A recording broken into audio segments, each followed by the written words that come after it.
All right, everybody. No Putts Given episode 3. We're talking Rory McIlroy. We're talking is the steel putter shaft dead? U.S. Open predictions. We're going to talk that rough that everybody's complaining about and lots more. Let's get started.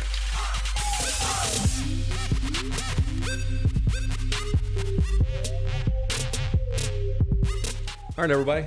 How do you like the new digs? It's pretty sweet. I dig You it. liking the new podcast setup here? Just kick my feet up. Avocado socks. Hashtag cheese. I dig it. All right, everybody. So Rory McIlroy wins the RBC Canadian Open and shredded. He went off, man. You shredded the gnaw.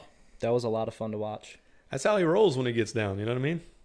I mean, 3 guys tied at the top at 13 under, and he just took off. Bye. 8-shot victory. You don't see many of those on tour, right? Oh, no, and it's not like he shot 65 and everybody else played bad. He shot a 61. Yeah. Yeah, on the Sunday, that's impressive. Yeah, so since 2010, 7+ shot victories. Rory leads by leaps and bounds. He's got 4 of them. Everybody else, 1.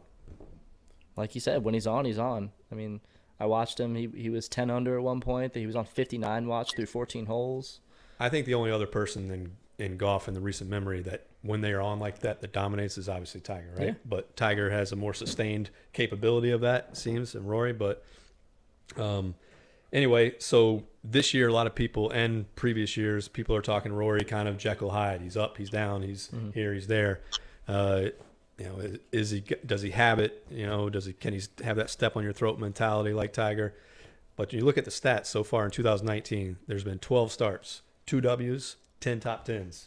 I'm sure if you were on tour, you would take that. I'd take that. You'd take that? I would take that. I'd be rich. Yeah. So. And it doesn't seem like media's covering it like he's the hottest guy out right now. No, they're actually covering it the opposite. They're thinking you hear him talking on the people in the media are saying like he's all over the map. Sounds like we expect him to just win all the time because he's so, you watch his swing and you're like, I don't know how this guy shoots above 65 ever. Yeah. He led the field in distance, strokes gained off the tee, and a T6 in accuracy. If he can do that again at the U.S. Open, I think he obviously has a chance, right? So he's going to put himself in contention for sure. Yeah. You definitely don't want to be in that rough. So what's in the bag for Rory this past W that he just picked up at the RBC was a bag full of TaylorMade stuff. Obviously, we don't really want to promote that type of stuff because we know most of that's sponsored. There's not a single product in his bag that's not. But from our standpoint, what seems to be interesting was his performance with the M5 driver and his choice of that matched up with what our 2019 most wanted high swing speed driver was. The M5 was the winner in our testing overall for that swing speed and also best in distance, which is Rory McIlroy, right? And he also was playing the TP5 ball, which is the second highest performance category in our golf ball tests. Other than that, though, bag full of Callaway or TaylorMade stuff, Callaway. And, other than that, for those that didn't see, Lexi Thompson got a win at the ShopRite Classic. She also, she's 7 years in a row with a win.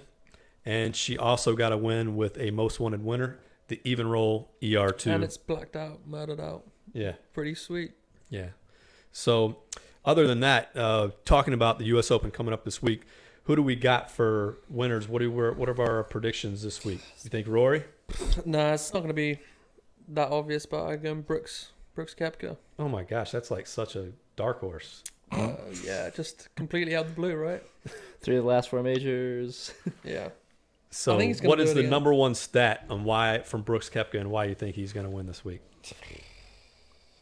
This year alone, he's actually driving it shorter than he did in previous years, but his accuracy's gone up. Okay. So if he hits the fairways, he's going to be still averaging right here. It's 308.7, and he's all right. 60. So you're going Brooks Koepka. Yeah, 62.3. Tony's probably not going to argue. I'm sure he's going the same guy. You going Tiger or Brooks? All Brooks Koepka does is win majors, right? 3 out of the last 4, burnt the edge at the Masters, would have forced a playoff if it had dropped. Like, how do you not pick Brooks Koepka at this point? Do you think he gets a kiss before the round or not? Who cares? Like, he's just going to go out there and just tear up the golf course. That's all that matters. Who do you got? I got Patrick Cantlay. You're drunk. It's like 11 o'clock in the morning. Hey, he was. Yeah, it's 5 o'clock somewhere. Sam just mispronounced Koepka. No, man, I don't, Brooks Koepka, he's going to be up there. We know he's going to play well. He did not play. I think he played in the RBC this week. I saw him not doing well. Granted, it was not a major. Not a I know major. that he doesn't give a damn when he goes to And he regular said he tour didn't care. events. And he says he doesn't give a shit. But I think Patrick Cantlay is the hottest, if not one of the hottest guys out right now. 8 top 10s this year. He just won the Memorial. T3 at the PGA Championship. He tends to play really well in the final round always. He's got some good strokes gain rankings right now. I think all he needs to do is close it out, and he'll be in the talks with the big boys. All right, so we've got Koepka, a misspelling of Koepka. Come on, give the guy some credit. Cantlay, and I'm going Tiger, and my stat is 18. Okay. Okay, and he All right. had a dominating performance at the That's U.S. my stat. Open in 2000. So You don't like that, Eric? Has he won 18 majors yet? Or is he going for the 18th? Just Not even remember the close. number 18. Just You'll hear a lot about it after this week. Oh, okay, yeah. Okay. I'm sure. Do you want to put a bet on that? Yeah, I'll put a bet. All right. Well, My guy outplays your guy? yeah, but what are we gonna? I tell you what. do they have to win? No, No, you just got Koepka, outcome. I got Tiger. Okay, let's do that, and then we'll put a bet on when we ever play golf. If you ever play golf, Okay. the other person has to caddy. Well, I'd caddy for you anyway, but Okay. Well, we'll do something we different. got to have a better bet than that. 25. We'll think of something. Come We'll, on. we'll Okay. come back to it. Let's throw some. We'll let money the around. reader, we'll let the watchers tell us what the Yeah. bet should be. All right, so let's talk about the rough. Big talk at the Open this week. It's always the big talk at the U.S. Open. It seems like tall grass. Somebody's not mowing out there, and it causes a lot of problems, as you can see. We've got a nice picture. for And that's not everybody even to the take a half look at. of it. Yeah, that's not even half of it. That looks like That's my the yard. first cut. I mean, that's balls deep right there. it's deep. That is balls deep. That is one way to put it. So the rough at the U.S. Open, every year we hear complaints and things like that from the people that play. And then you hear quotes like Koepka, which I loved his quote. Yeah, that's very And he good. said, "We've all got to play the same golf course. Guys like to complain. We all have to deal with the exact same issues. If you hit every fairway and every green, you don't have to run into problems. But Easier said we than all done. we all know that everyone doesn't hit fairways and greens." Tony, I'll let you start on that one. For a guy that doesn't always hit the fairway and would be in rough like that, first of all, do you think you have any shot of getting out? And second, do you think that this is something that is just overblown, meaning they should not be doing this at the Open and it's pointless and you might as well just have OB stakes? Or does this actually show the ability of the golfer to be able to get out of this? Well, I mean, I think every year it's overblown. Everybody's always talking about how bad the rough is. And then come tournament time, yeah, a handful of shots, guys can't get out or can't get anywhere decent. But for the most part, guys are able to get out of it. Granted, they don't get on the green from there, but that's fine. As long as the course is fair, meaning, hey, I don't mind tall rough. I'd play in tall rough. But as long as the greens aren't overcooked and they're fair and you can land on them and hold on them and good shots are rewarded, I'm fine. Let the rough grow. Who cares? Wah. What do you guys think? Have you ever played? I mean, both you guys have played in some pretty tough tournaments. You ever played in a rough situation like that? Yes. I've played in like rough conditions in links golf in England, which is like US open conditions, the Open in England. And that, I mean, you get wispy grass up past your knees, and you just have to take your medicine and chip out sideways, and then get it back on from there. And I've played in rough in America, which is it's tall, but the rough is so thick with the Bermuda. I'm not used to that with the Bermuda, so I've down had here to is learn after time. How do to you get out attack of that it. shot, Sam, in your game, in your repertoire? You got that shot in the bag? Depends on how far we are. If it's around the green, you just lay that face open and swing as hard as you can. But if this is a tee shot, I mean, you gotta look at what kind of trouble you got to go over. I mean, it's gonna Sometimes you're just punching out and taking your Yeah, medicine. I you mean, know? it's- but I think that's the goal of that rough. It's to make is you think. It's to make you think, Correct. and also, hey, if you hit in the rough, just add. So many add a guys stroke to your- nowadays are playing almost like resort courses. You step up the tee box, there's zero thought other than pound it, Yeah. And really, golf should be played where you have to think about every shot you Oh, yeah. hit. Yeah, the And- best is going to rise to the top. The cream of the crop's going to rise to the top, and everyone else is going to fall where they fall. All right, so the next thing is, which I think is pretty cool, Fox is going to be covering Oh, the yeah. Open. And I don't know if anybody's heard, but the coverage they're having around this at least sounds cool, especially for those situations where they're going to be in the tall grass or what they're calling penalty box cameras. Yeah, Tony, you'll be famous if you were on that. You'll be in every penalty boxes. So it looks like they're going to have a pretty cool vantage point for the people that are in tough situations and lies.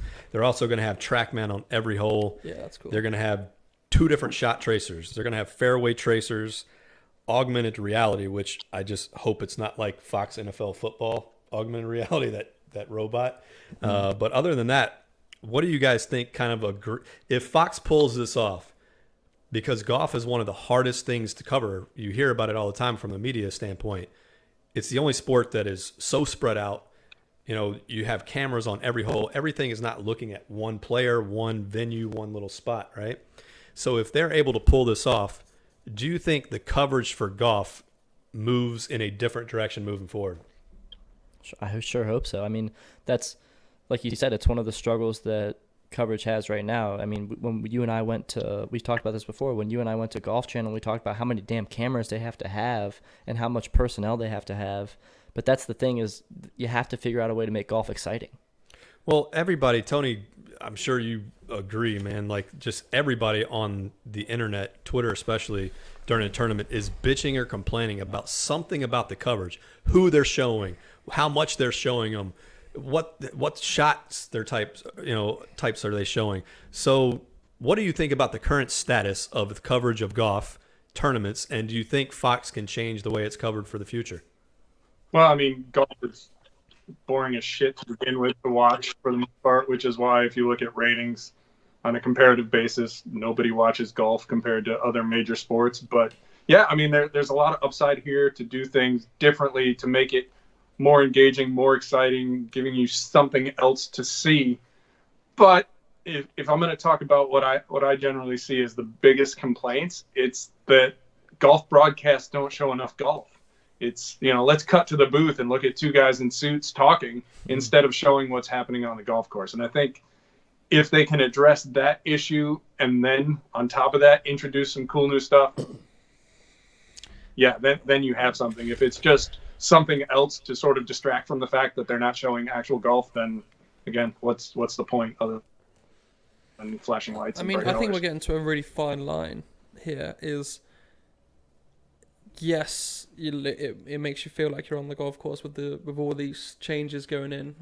You'd be sitting on your couch at home, you feel like you're actually watching it, and you're actually live there. So, but what point do we have? So, at Augusta, you can't use your phones, and you're in the moment. You go and watch it, and you're just there, and you take it in. You're not watching it through a camera, watching someone else hit a shot when it doesn't really make sense.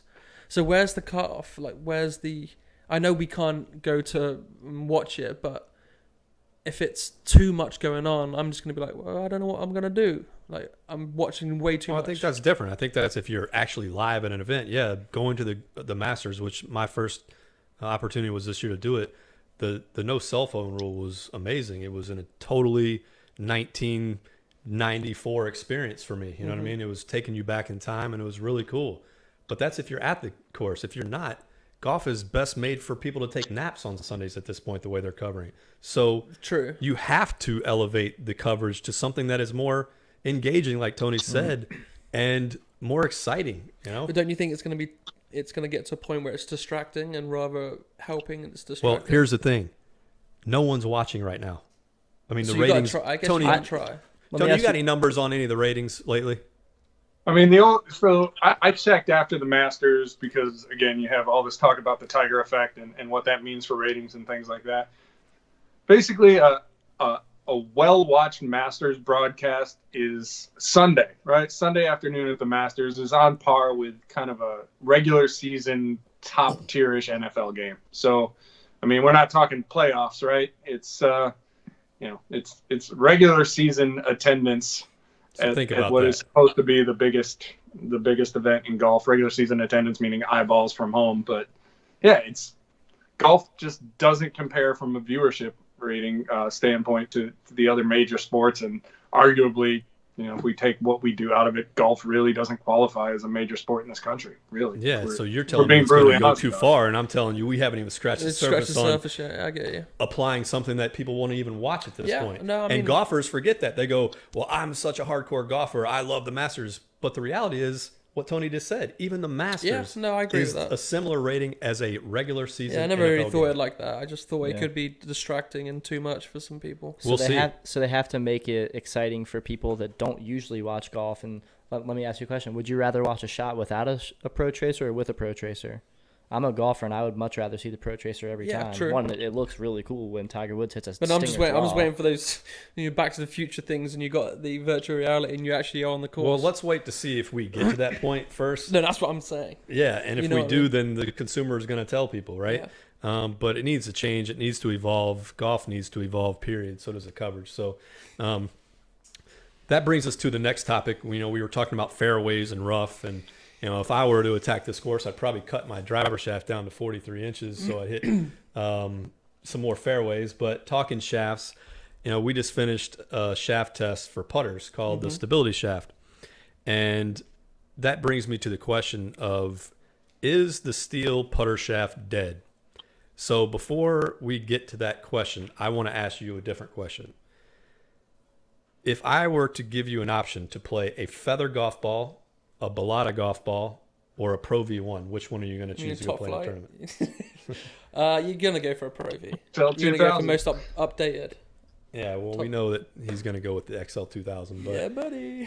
it's interesting. Consumers, golfers demand technological advances in every category, from driver down to everything. And then when it gets to the putter, we found that these putters with these groove patterns like even roll and ping TR were helping golfers make more putts, right? And people blasted us for the last 3 years that we were crazy and it didn't matter. But it does matter, and that's why you see every putter company now, for the most part, copying those groove patterns. Right. So part of that club is also the shaft. And golfers all the time talk about the shaft is the engine and the motor and all this stuff. And when it comes to the putter, no one gives a damn. So basically right now people are playing feather golf balls. We're not even into the Balata category. We're in a steel putter shaft that does nothing. So we did the test with the stability shaft, right, which is a new putter shaft technology. Odyssey also has something called the Stroke Lab, and if I had to put money on it, I would bet a few more companies are going to come out with similar things. Yeah. I mean, I'm excited to see for next year's testing. Every year we always see kind of a trend moving in the industry. We've seen this groove trend, and now more and more and more, we need more technology, and this seems to be the newest frontier. So what did we find actually with the results? Did it help? Was it better than the standard steel putter shaft? I mean, Tony, we were talking about it on the phone, and it seems like we definitely need to test it more. For some guys, it could be really good. For some guys, it may not be super beneficial. But one of the really cool things was with Foresight now, we can track head data and ball data with the GC quad. So we grabbed one from the hitting bay and brought it over the putting green and collected data at 10 feet. And it was really interesting to see how the starting direction of the putts was a lot more on line than it was without the stability shaft. So if you have the stability shaft, you're actually starting your putt more on line, on average, from 10 feet across the test. Look. Plus with the tech in the putters, it's only going to benefit you from 10 feet and in, right? No, 10 feet is where we That's tested. where we tested it at. Sorry, 10 GC feet, quad yes, correct. from. Yeah. So we limited do that data, for a but we specific- saw Limit, we saw some numbers. Tony, what do you think? You're big into tech, obviously. You've looked at all the data. I don't know if the stability shaft is the answer for everybody right now, but are we moving in a good direction, do you think, with the technology for putters? Yeah, I mean, like you said, right? You've had the steel shaft since basically whenever, and it hasn't changed whenever. So there's potentially an opportunity there. I can't say for sure that, you can make a huge difference with the putter shaft. Certainly, what we thought was at least interesting with the stability shaft was that, it's hard to say, other than the fact that the starting line seemed to be a little better in the data. It's hard to say that, yes, this is absolutely better. It's certainly not better for every golfer, but something different is happening with that shaft. Yeah. And so different creates an opportunity, right? And there's a buddy Absolutely. of mine who works in R&D for one of the golf companies, and he says all the time, he's like, look, man, with any new club, new technology, what have you, one of three things is going to happen on an individual basis. It's either going to be better, it's going to be worse, or it's going to be the same. We didn't see much in the way of worse here. So for a couple guys in the test, it was better. For most of the guys, it was statistically the same. But again, it's promise, and it's one of those things, hey, what happens when you get out on the golf course? Do we see something we didn't see in the lab? I don't know, but it's intriguing. Well, a couple things. I think you made a great point. The data showed that there was some change, right? And if there's change, that means that you can affect the results of how a ball face come in when you strike a golf ball with a putter, right? So if there's change that can be made, generally speaking, that tells me that there's a good chance that improvements can be made. And when it's an opportunity. Exactly. Yeah. And there's two things in putting, right? Direction and distance. Mm-hmm. And if this is helping with one of those, then, obviously that can help. Yeah. I mean, it could help, but what's the price point to make it? Good point. To make it that effective. If it's, say, if you're going to have 10 putts and it helps one putt. Well, here's the thing. Great point. I think the stability shaft is too high priced for the average consumer, but Stroke Lab Odyssey putters, they come stock. Bingo. Yeah. So as soon as it becomes available to the masses, it should drop in price. You believe? To add on? One, it will drop in price, but I think it's also going to be an opportunity for other people to go, if they're doing it, then we're going to have to. It was like Super Stroke grips.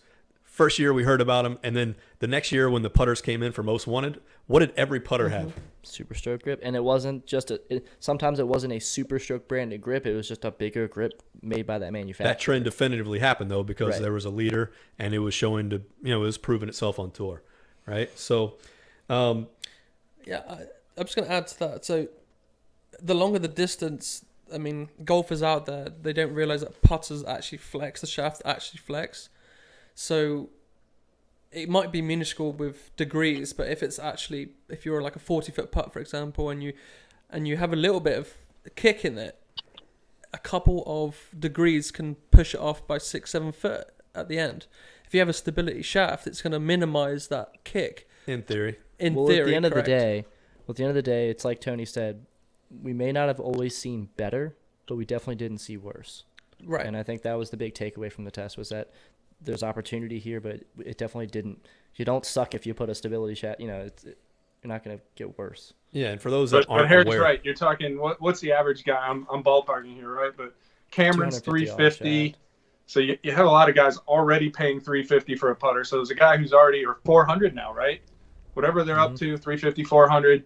Are you going to pay an extra $200 on top of that for a stability shaft? Golfers won't even get fit. They're not going to get a putter shaft that's $200. And conversely, right, on the other end of that equation, if you're buying one of our bargain putters, are you going to spend $99 on a putter or $150 on a putter and then put in a $200 shaft? So I think the obstacle here to even people giving this a serious look right now is the price point. And in that respect, the Odyssey offering, the Stroke Lab, again, little different technology, or at least a little different sort of discussion around it. Yeah. But that's a more affordable option, and it's easily accessible because you can go into any golf shop on the planet basically and find one and try one. So, well, for those of you guys out there and ladies out there that are interested in what we're talking about, we just did the test on there. You can go on to My Golf Spy and check it out. There's the stability shaft, which was founded by Barney Adams, who started Adams Golf. And also the Odyssey Stroke Lab is another option. And moving on to the next topic, and that's Most Wanted Monday. And that is, we just finished Players Distance Irons. Just published a couple hours ago. Yep, just went online. So if you guys want to see who won that category, go on to My Golf Spy now, and it's on the homepage for everybody to see. But Players Distance Iron is kind of a new category, right? So what is Players Distance Iron, Sam, and who is it for? So Players Distance Irons is, it's your stronger lofted, players preferred look irons. So you're going to get a smaller blade profile, a little shorter blade length. Harry's raising his hand like he likes that. But you're going to get some of that forgiveness that you want in the game improvement iron as well. It's not going to be your Titleist MB or even your Titleist CB. It's going to be your JPX 919 forged that has a little bit, thicker sole and a little bit more of a cavity, but it's still going to be a compact head. So who is this for, Tony? Yeah, I guess on paper, right, better players looking for more distance. And I guess, if you kind of summarize the category, it's still Jack Lofts. Uh, I know a lot of manufacturers hate that term, but that's what we're talking It's the about, right? reality. Stronger lofts in a more compact package. I mean, This is where manufacturers we don't see, like us to tell people what's really going on. I know, right? But I mean, this is where we tend to see kind of the hollow body construction in a player's iron, right? A little bit of the goof filling on PXG and the TaylorMade, that sort of thing. So it is, in addition to, like I say, smaller package Jack Lofts, it also seems to be kind of a proving ground for new technologies. It's kind of emerged to fill that space as well. So interesting category. It's catching on. Certainly, some of the fittings I've done with guys this year, we thought we were going in one direction, and they end up with a player's distance iron because they kind of like the smaller head, but they love the distance too. Yeah, people don't know this, but people love blades. Like they see a picture and go, "Oh my god, it's the best looking ever." I mean, what do blades make up, Tony? Percentage of sales? Almost nothing, right? Yeah. Maybe 5. And it's not trending up. Players' distance irons satiate that. They still satiate the blade guy a little bit, but even though they're not blades, but they're exactly. And I would say they're trending up in sales. Well, and correct? I think too, what's cool with players' distance irons is what I see a lot of guys doing, and some manufacturers or designing clubs that do this, is to be a combo set. So if you really enjoy players' irons, you can have your pitch through 7 be a players' iron, and then your 6 through 4 in that player's distance. I can give you that added forgiveness and added distance you want, and a little bit of extra height let's too. relate this back to the consumer. What handicap do you think players' distance should be? I literally hate when people say that question. Like when somebody puts people in boxes of handicaps and for clubs, because here's the thing: you can put 10 people in a line, and they all have the exact same handicap, right? Some of those are going to be strong off the tee players. Some of those are going to be strong putters. Some of them are going to be strong. Yeah, no, with their iron game. I get that. I played with someone this week, and so it's less about handicap and what type of ball striking ability with iron player is this best for. I mean, I was playing with this guy, and he's nowhere near should be playing a player's distance iron. He should be a game improvement and the higher end of the game improvement. And I was looking at him and said, "Look, you're playing the wrong irons. You're not." And he's consistently striking everywhere off the face, but. Consistently everywhere. Consistently, that's my game. It's consistently everywhere. And how do you get that across? So do you say if you're a good ball striker, you should be playing player's distance? Because other people will be saying something different. I think it's make sure you go get a professional fitting, try the irons that we tested best with, and then see if those are good for you as well. How I visualize it is stop saying it's from 5 to 10 or 10 to 20 and start showing a pattern on the face of this is your striking pattern with balls all over or balls tighter. Well, shit, in that case, it could be 90% of golfers could be game improvement. You're right. Yeah. Exactly. So if you did that, so that's the thing, but they might not look like the look of it. But guess what? You're asking me how to better suit club with golfer, and what you just said is exactly what it should be. 90% of people should be playing super game improvement to game improvement. Yeah, but then when it comes to looks, they bring in, I'm not in that category.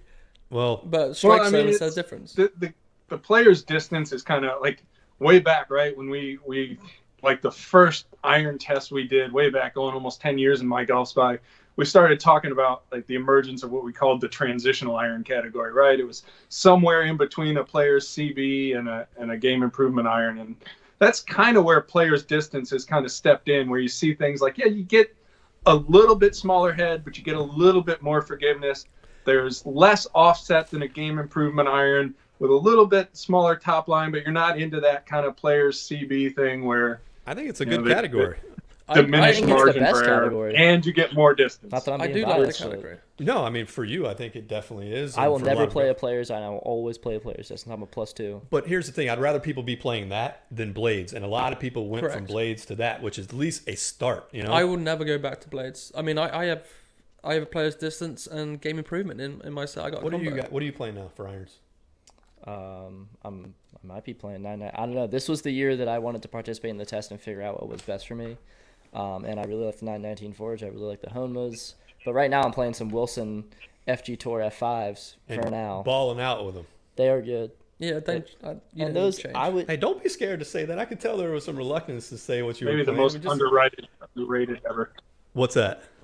The FG Tour. I mean, Oh consistently going back to, I want to say, what are we on, FG Tour V what? I mean, going back to V2, that iron has performed with us well for us in just about every test we've ever done. Every iteration of that iron has just been Amazing. really good. And part of it is, right, it's a little bit bigger, a little more forgiving than most within the category that it always fits, but And that's what I like about it is like I don't like those super tiny. I played ping S56 irons when I was in college. I gave them to my buddy, and I'll go play golf. And I look at them now, I can't even look at them. You know, I've been doing this 20 years, and when that takes us back to a point where 460cc drivers wasn't commonplace. Right. Okay, and what I found was when the CCs were going up, golfers literally would go like, "No, I'm playing the smaller head." And I go, "What are you, an idiot? Like, why would you want a smaller head?"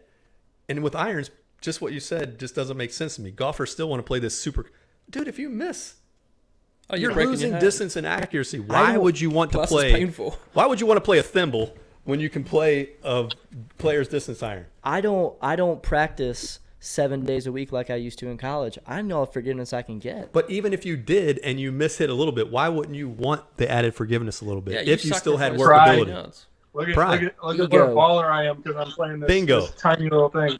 Bingo. So how many people on Instagram, Facebook, Twitter right now that, hopefully see this and go, "Oh God, that's me." Like, yeah, that's you. Stop playing an iron that's too small for you and not forgiving enough not workable enough. Like I'm playing Strixon's 785s and 585s. Love them. Like if I miss hit one, guess what? It's going to be in and around the green and not into in the water or in the bush. Well, that gets us to the best performers for this year, right? And I'll start off in reverse order, and that is most forgiving. And that's the TaylorMade P790. And that whole foam and the slots they started putting in, the whole purpose. Foam. Yeah. The whole purpose of it was so that when you did hit heel or toe shots, you weren't losing 15, 20% of the distance and accuracy. Instead of the ball being in the bunkers, it was still on the fringe or skirt of the green, right? So that's a game changer for people. Massively. And so TaylorMade P790, most forgiving iron in 2019 players' distance. Number 2 overall. Yep. Damn good iron. Yep. And what was the longest iron this year, Sam? Honma 747 TW 747P. It's a mouthful, but they're good irons. They're Jack lofts, but they're long and they feel great. They rated really well on the test group for feel. How was the spin rates compared to that? Was it like just a minimal difference lower, or was it? Well, we had graphite. We had a graphite shaft for that one. And I mean, I don't have the data right in front of me, but it wasn't anything out of the. So you could still basically pitch it and stop it if you wanted to. Oh, for sure. I mean, but that's the thing though, is it's like a cone. Distance is like a cone. The farther you get out, the more inaccurate you get, and that's what we saw. They're really long, but they're not particularly accurate clubs. Yeah. So Honma's re-entering basically the golf market. Tony, what are we knowing about? Obviously Mark King. Ex-CEO TaylorMade is behind Honma again a little bit. The consultant, last I heard. Yeah, so technically a consultant. Never heard of a consultant that had that much. A few to do other with the former company, TaylorMade guys working for the company as well. So, I mean, it's going to be interesting. I think they're still sort of just in that ramping up phase. Obviously, signing Justin Rose was their big hit for the year, but it's going to be interesting to see where this goes. I've said all along that I just didn't imagine that Mark King got back into golf in any capacity to not make a splash. So I don't know what the long-term plan is, what the trajectory here is, but I think this is probably just the beginning. Yeah. A lot more to that story probably in the future. But for now, he's a quote-unquote consultant for Honma. And they're back on the map a little bit in golf, and we tested their irons. Done in our testing, yeah. Yeah, first year in our testing.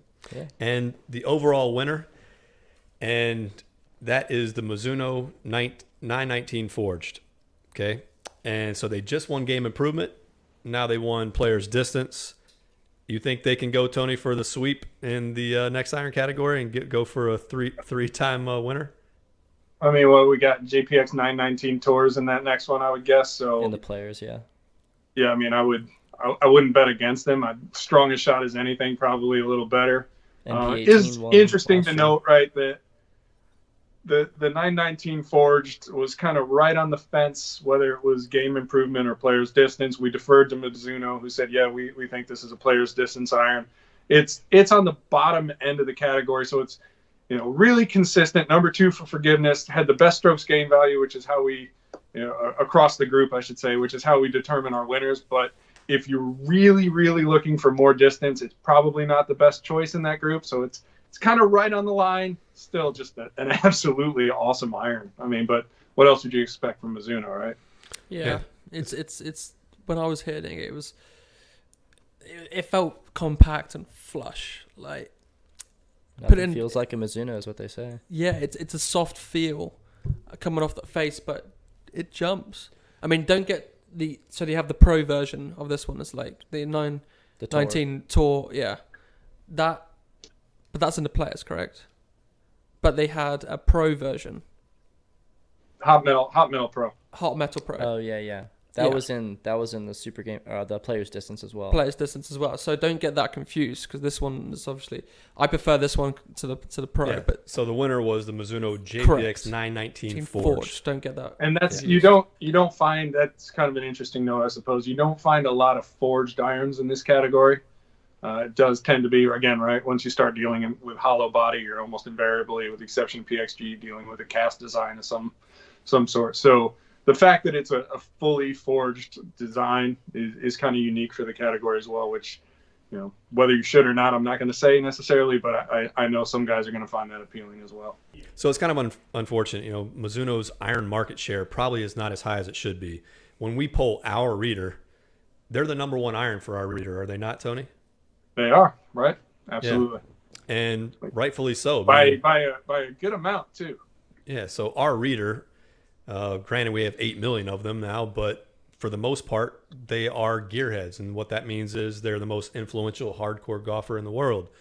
And those golfers are finding Mizuno more than other irons. And I think they're making the right choice. I don't know the leader off the top of my head in this category for market share. What is it, Tony? Do you know? Would it be Callaway? I would wager it's the Callaway Apex. I haven't checked the numbers in a while, but that's a reasonably safe bet. Yeah.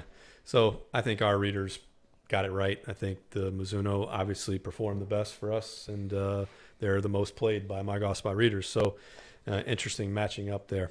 But transitioning from the most won in 2019 Players Distance Iron to another new iron that's coming out that just got released today on my Golf Spy by Titleist. And Tony, I'll let you take that one. I know that you have the scoop on the new Titleist gear and the names of them and who they're built for, and what do we got here?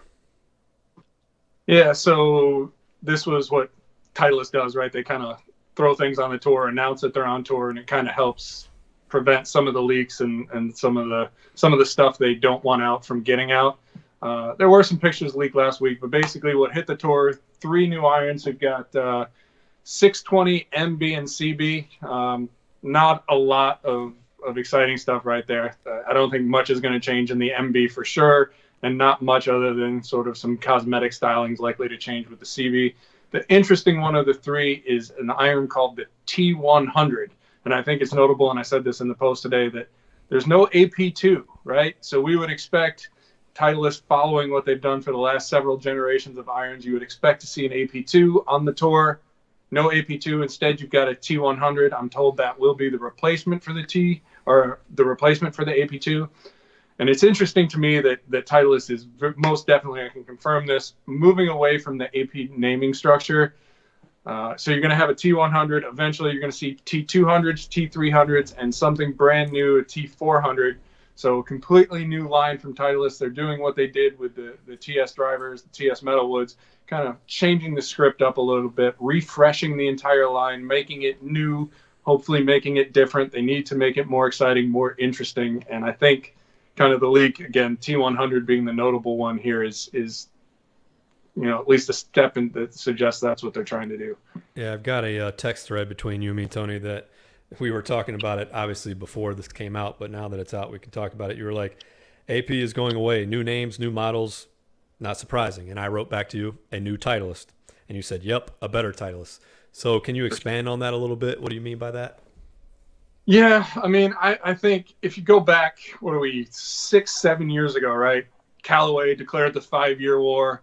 And we saw as a result of that kind of an ongoing process, right, the company sort of completely transformed itself from what it was. And I think if, Callaway would admit, right, a company that had grown stale to something that is more exciting, inarguably kind of become the coolest brand of golf, right? Titleist I don't think is going to be to that extreme, right? Because, there's a lot of tradition with that company that they want to hold on to, right? Number one ball in golf, right? There are some things that can't change, but certainly there's a different vibe, some new people in place, some, I want to say, an attitude adjustment of sorts, right?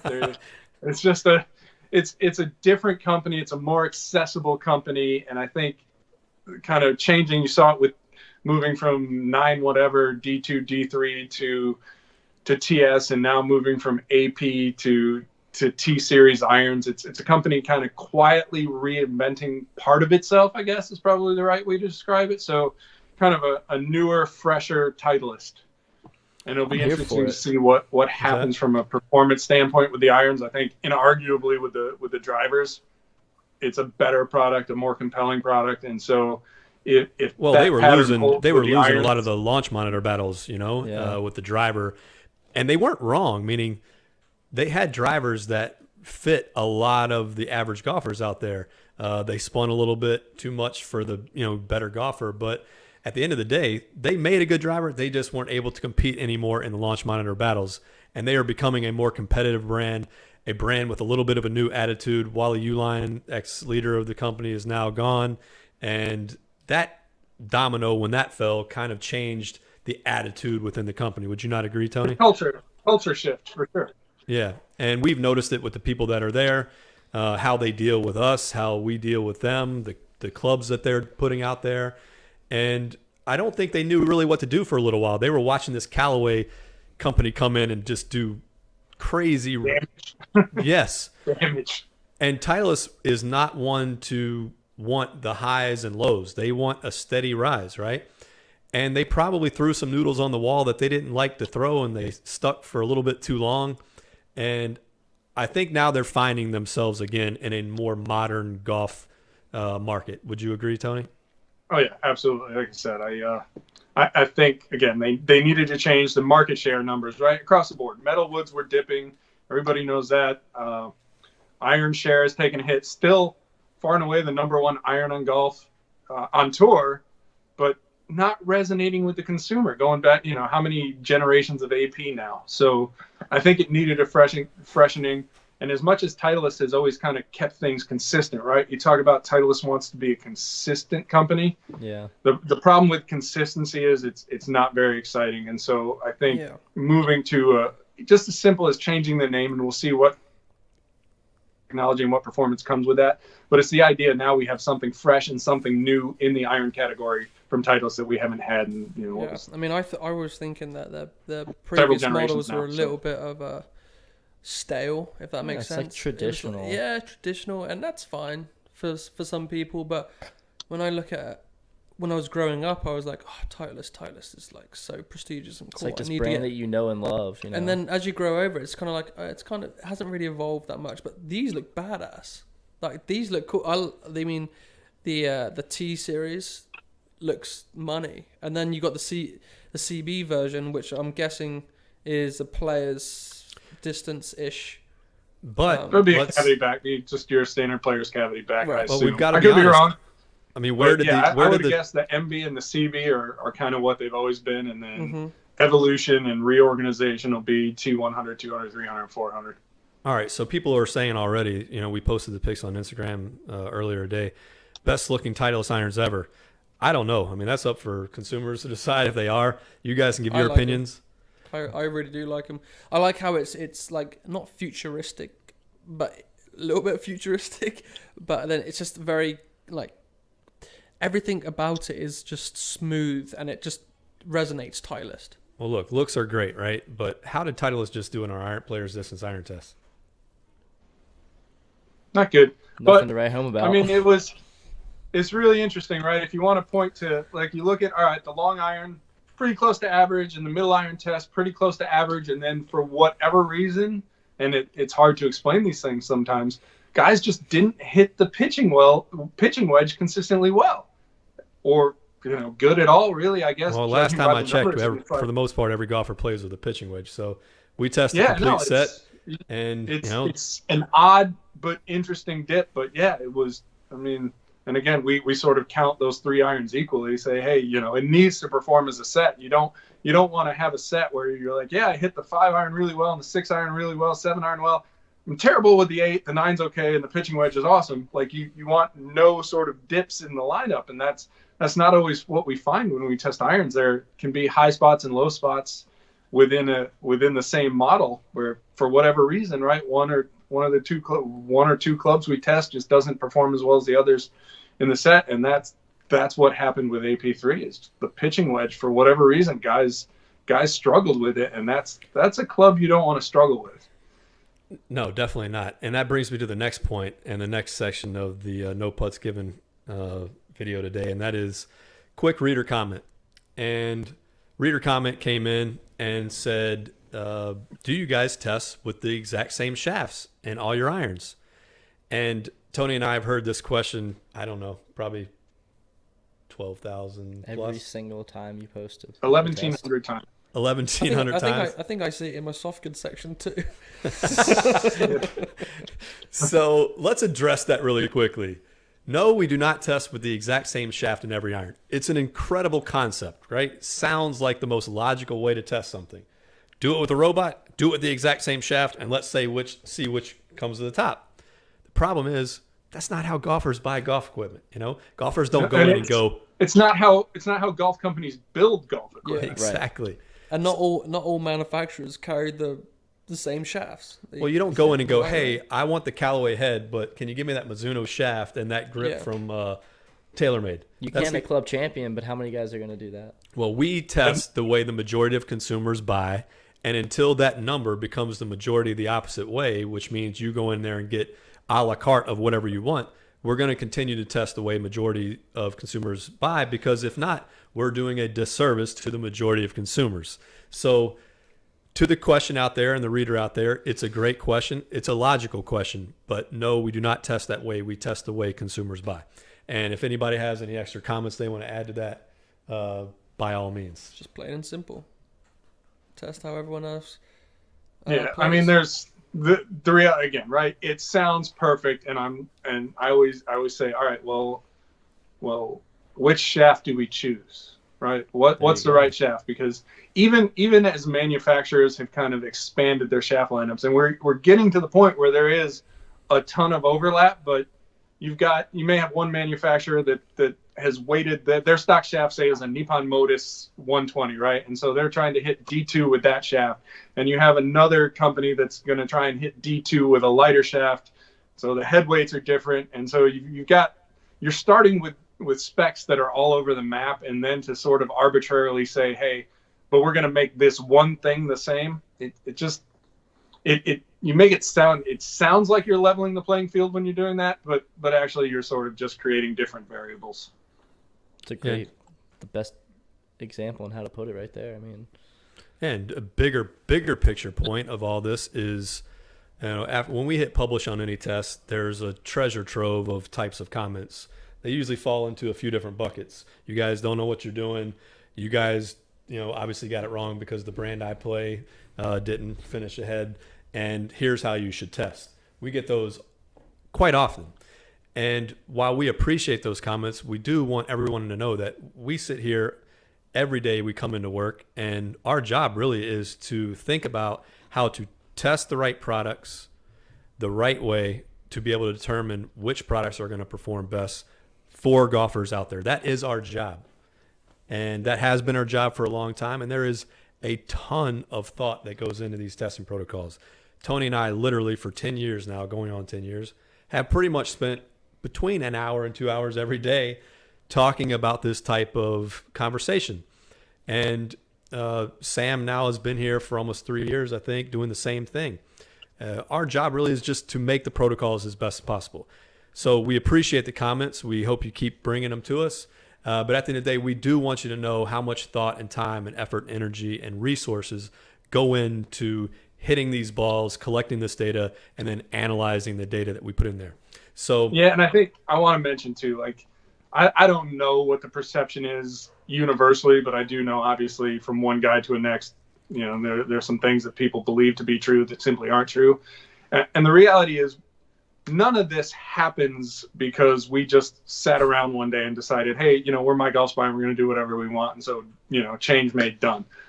Every step of this process has been discussed with multiple golf companies, right?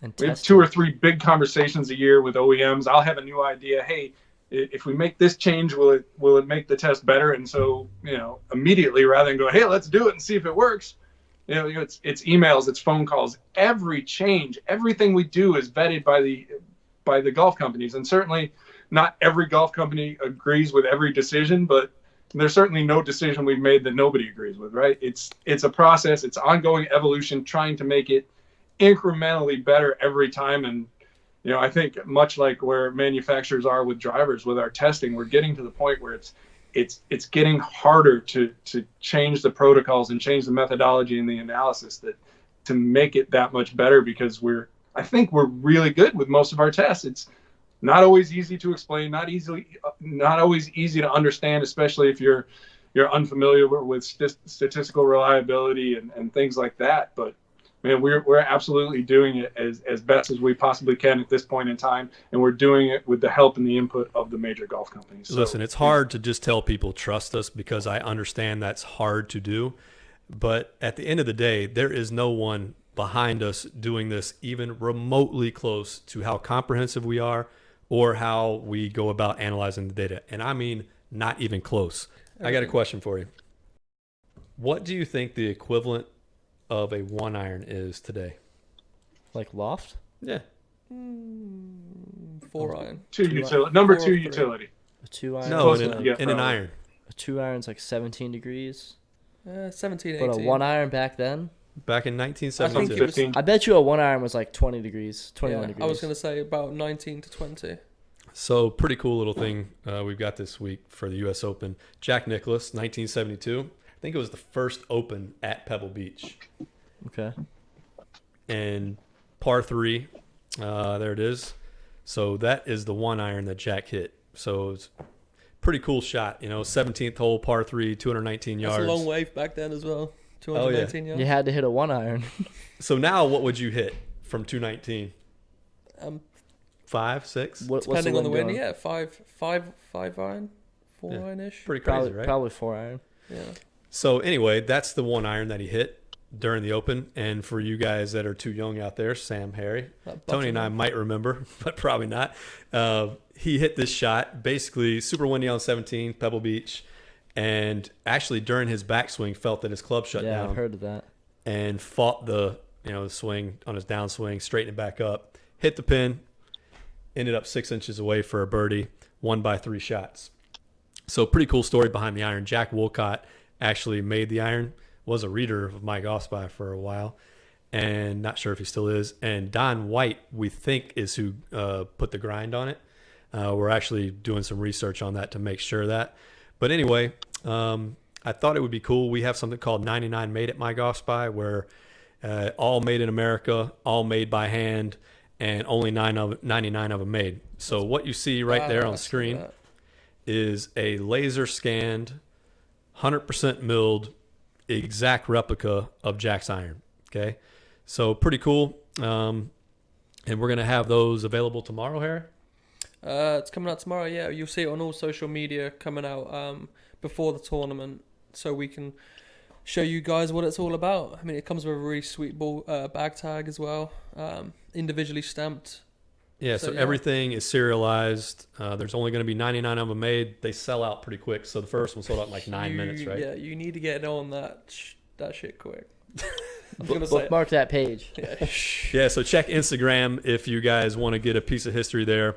And Matt, if you could pull up the bag tag too that comes along with it. So every ball marker comes with a serialized bag tag as well. And this one is so PB for, and they're all peanut butter and jelly time. Look at those. It looks so good. I mean, these Pebble Beach signs, just that's money. Look at that. Yeah, so they'll all be serialized too. So anyway, for those of you that are interested in the 99 Made gear, that will be on Instagram. And other than that, What do you think Harry and I should have for our bet? Yeah, you guys need to post comments and we'll take them in consideration and Koepka versus Tiger. Who you got? see who we got. Tony? I know who you I got. say $100 minimum. You got Patrick Cantlay, though, so should we really listen to your opinion on this? You're gonna be whining when he wins on Right. Sunday, so You're right. That's no putts given. What do you got to say to Tony, Harry? Stay hot, Tony. Stay hot, Tony. Until next time. TS3. Peace.